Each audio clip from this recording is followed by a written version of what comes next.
would you take seeing the halftime show yesterday, Kendrick doing Not Like Us? It meant nothing to me.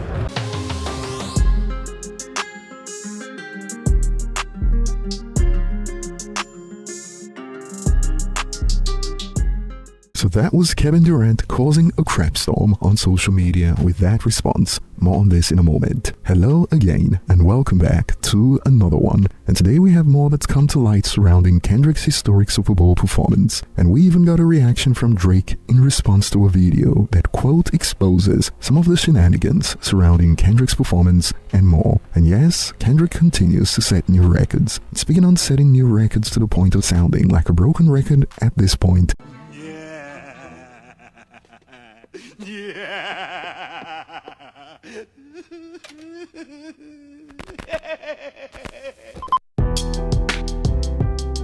We had more from Eminem, and at the latter part of the video, we'll be exploring some key updates on 50 Cent versus Big Meech. That's like watching a season of The Wire at this point, that shows the consequences of crossing an associate who knows a lot about you, and 50 refuses to hold back. And starting with Kendrick Lamar on a positive note, he's been flying as the release of GNX physical copies just happened to coincide with the Super Bowl performance. That's led to an explosion in sales and a projected return to #1 on the Billboard 200, with sales expected to reach 230,000 sold this week. And there's more, as Kendrick Lamar also smashes Drake's Spotify listeners record. It goes, Kendrick Lamar breaks Drake's all-time record for the most monthly listeners for a rapper in Spotify history, 88.8 million. And many Drake fans aren't taking this well right now, with essays about how Kendrick needed to diss Drake to make this happen.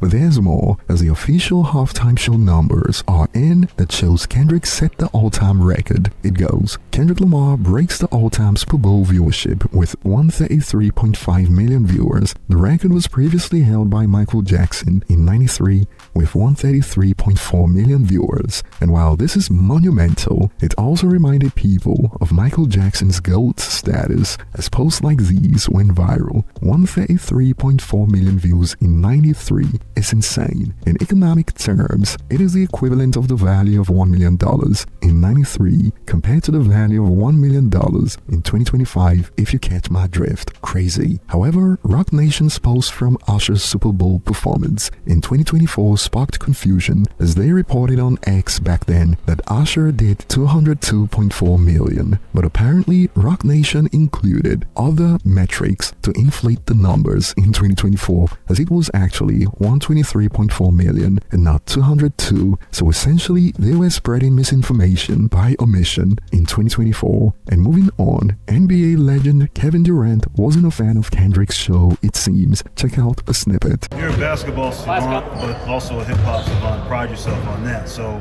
what would you take seeing the halftime show yesterday, Kendrick doing Not Like Us? It meant nothing to me. You talked about Drake before as great, this scrum before in the past, so that's what I'm wondering is, do you have any thoughts on what you said? No thoughts. I didn't really pay attention to it, to be honest. It was a pretty boring day. As for a Super Bowl, the game was a little, the game got out of hand. The Super Bowl halftime show was just, I didn't pay attention to it. It was just I kind of skimmed through the whole thing, to be honest. And since he's reportedly got close ties with Drake, some users have expanded on how this was how LeBron James should have handled it before he fell out with Drake. This is all LeBron had to do, but instead he started blowing bubbles on Kendrick. And more on this note, this is how you're supposed to have your homies back. Not like LeBron's weak bum. But what are your thoughts on his reaction? And apparently, according to streamer Kai Cenat, the crowd sound effects were added to Kendrick Lamar's performance at the Super Bowl, and this even led to a reaction from Drake. Check it out. I'm probably a better masseuse. Really don't bother nobody what they running by me if I got to creep out the room. You would not get the pick. Okay, oh my God, they add sound effects to the NFL shit. Oh my God. All right, so right here, there was no sound. I just heard crowd sounds. All my life right here, there was no sounds. Fuck, they add crowd effects? I did not know that. and Drake reportedly liked this post on Instagram. However, users believe that this shouldn't matter. Honestly, why does it matter? We know who is mostly at the Super Bowl. They are most likely not gonna be a bunch of hip-hop heads. Look at the videos of people at home and in the bars and the reaction channels, etc. Most people in attendance came strictly for a football game. The concert was for us. And moving on, Eminem is also out here setting new hip-hop records on the side. Check it out. Eminem's Mockingbird completed 2 billion streams on Spotify. It is his 5th song to do so, making him the rapper with the most songs to surpass 2 billion streams. And for some context, cassette tapes and the Walkman were still popular consumer products when Eminem released his debut album, and he's out here setting streaming records in 2025. And while X is still debating that Eminem is only successful because he's white, since this went viral hours ago, he stands out because he's white, not because he's better. And some users were quick to pull up 50 Cent's quote about M, about the reason why many still choose to have this debate. And mind you, the white American lyric that detractors love to quote still show that if M sold half, he'll still be more successful than Jay-Z and Ye. And speaking on 50, he's been busy exposing Big Meech for linking up with Rick Ross, and he's showing no signs of slowing down, as he's been sharing snippets like these. The truth and nothing but the truth. Tammy Collins coming soon.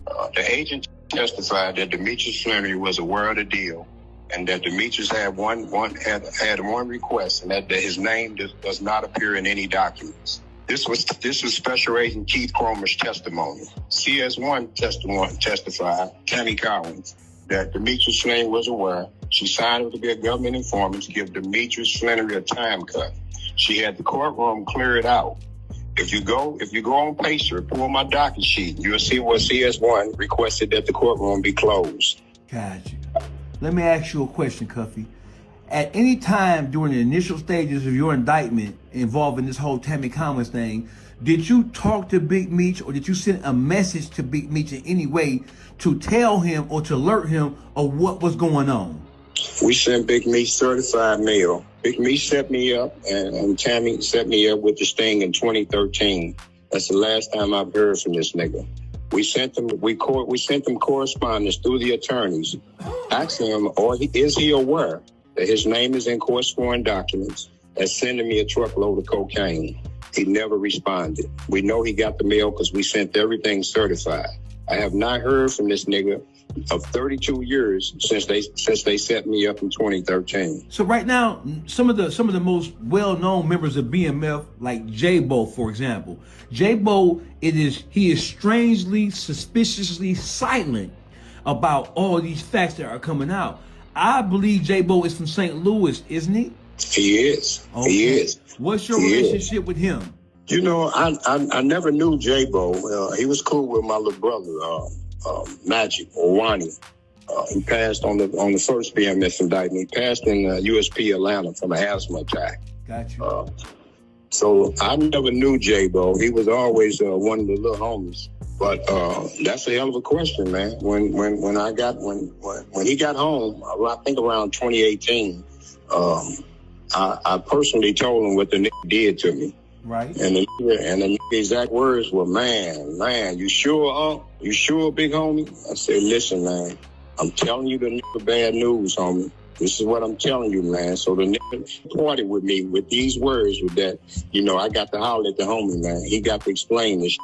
My words to him were, how can you explain this shit, homie? How can you explain this shit? So I never came out until 2018, until I got black and white. See, I never knew this nigga rolled. And he kept going, this time aimed at Young Buck, who gave a shout out to Big Meech. Shout out to Big Meech. Welcome home. Quit playing with dude. Quit playing with dude. I'm gonna say that much. Over and out. I catch y'all when I catch y'all. It's Buck, bitch. Y'all know what it is. And 50 added the caption, flushed face emoji. This fool fell out with me because he likes boys, eyes emoji. I didn't tell him to go loving on them that he couldn't resist. And back to Meech, he kept going. Tammy Collins, the truth and nothing but the truth. Coming soon. Big Cuff speaks. Yeah, man, let the world know, man. Check this out, man. At the end of the day, man, he used a civilian Tammy ain't got no motherfucking G code that she got to follow. Right. You feel me? Right. So I don't have a problem with Tammy whatsoever, man. Right. As long as it come out who sent her. I know that Tammy was sent. You Right. understand? You feel Right. me? By Big Meech. Right. I know she was put on the mission, homie. Right. Yeah. No, listen, I talked to Five. He definitely putting something in the works, and I'm going to let him know you said your daughter and your wife is who you want to be your point of contact on the streets. Yeah, man. I'm going to put them with my wife, homie. 34 years, man. I got a family, homie. Got you. I got 6 motherfucking children. Beautiful children, man. You feel me? Got you. I got you. No, listen, when I man, tell you... Let Fitty know, man. Ain't nothing but love and respect, man. Look, I'm gonna tell him that I talked to you about what you don't mind if he put anything out on his page of what me and you talked about earlier and what we talking about right now. Hey, homie, tell that nigga, hurry up, homie. I know he's a real nigga, homie. For real. Tell Fitty, hurry up, homie. All right, let's do it. Now, Coffee was Meech's associate, who was reportedly set up by Tammy Cowens on behalf of Meech. And since Big Meech released a video in response to the allegations that he's a snitch, 50 did a live reaction. I'm not trying to let nobody trick me off the street. You trick Cuff off the street, nigga. I never folded, never told. You never told did. Tammy to tell, bitch. Just before the sign, always with me. So I'm doing this for my loved ones and the support of my friends and family. Y'all gonna be disappointed when Little Baby don't show up? When Skilla don't show up? When Vizzo don't show up? When all these motherfuckers don't show up? I wasn't gonna address this. Man, this nigga reading drops, man. Look at you reading this shit. But I never folded, never told, never will. Death before the sign, always with me. So I'm doing this for my loved ones and the support of my friends and family. Come out to the Amaran Arena. He can't even go. You on house arrest. He can't even go. And added the caption, if the artist on the bill doesn't show up, are you gonna want a refund? Big Screech is not even gonna be there. He can't go out after 6 p.m, but don't take my word for it. Go ahead, knock yourselves out. And he shared a skit response to Big Meech's statement. I wasn't gonna address this, because I'm not trying to let nobody trick me off the streets. But I never folded, never told, never will. Death before the sign, always with me. So I'm doing this for my loved ones and the support of my friends and family to come out to the Amaran Arena, February 13th. And 50 added the caption, LOL laughing emoji. This is crazy, my stomach hurt. I just need a little help to get out the way. And he added, okay, I'm gonna try to go to sleep, facepalm emoji. And this man loves drama, as he added, I tried to sleep, my thoughts are moving too fast. And boy, users have been going off in response to 50's posts. The user reacted, 50 knew all along how this show was gonna end. It only depends on what ending he chose to go with. 50 certainly knew all this information, even when he was cool with Big Meech, but it only came to this when Meech decided to go link up with Rick Ross. And I'll be looking forward to your thoughts in the comments. Thanks for watching and see you on the next one.